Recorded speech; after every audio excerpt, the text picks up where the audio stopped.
It is still Wednesday, October 28th, 2015, but you won't be seeing this until a week from now. I talked last time about this crazy good musical called Hamilton. Between listening to the soundtrack non-stop and also reading Romantic era poetry for class, I've been thinking a lot about revolution. Something occurred to me recently that I had never thought of before, that there was absolutely nothing obvious about the way the founding of America went down. And it's not even to do with the military stuff. It's like the story of Hanukkah. There's this overpowering military, in that case the Romans, who are beaten by this tiny ragtag militia, the Maccabees, who are hiding out in the hills. And it seems like that's the miracle when they first start telling you the story. And actually, the sort of obvious metaphor of the British and the American volunteers, that's actually what I was told that the miracle was in elementary school. Like, doesn't it seem miraculous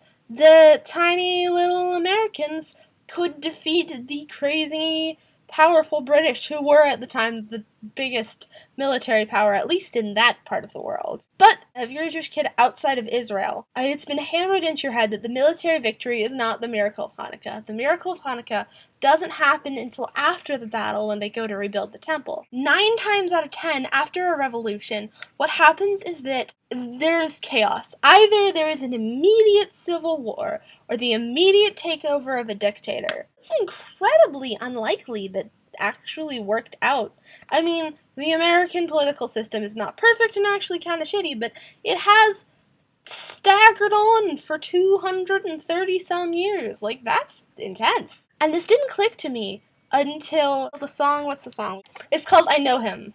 And in it, King George says, wait, George Washington is stepping down? I didn't know that was something a person could do. And I was reminded of my dad, who, some election day, some number of years ago, my dad got really excited, as he is wont to do. In this case, what he was excited about was the peaceful transfer of power. And I was like, Daddy, that's not a big deal. But as George Washington stepped down, it was actually pretty much the first time that there had been a peaceful transfer of power. Transfer of power that somebody didn't die, either because of an invasion or a coup, or because, you know, it was old age, and then your child took power. That was something that was completely unprecedented. Nowadays, even monarchies are constitutional monarchies, and, like, enough people have peaceful transfers of power that it seems like, you know, the obvious thing to do, the stable thing to do. There was no way that anybody could know that it was gonna work. America's maybe not the paragon of everything that's good, but you just take a minute to think about how in those first 100 years,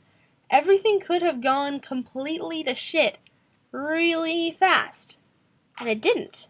And we're now able to just have a moderately terrible government. Thing 2 I'm talking about in this video is, I think that I had like an unusually good history education. Because a lot of the times, you know, somebody will say something like, you won't hear about this in your history class, but, and I'm like, yeah, I learned about that in my high school history classes. And there's one of those in Hamilton too. Can I tell you what it's about? Because it's kind of, it depends on whether you had a good history class or not, whether it's a spoiler, because it's, you know, what actually happened.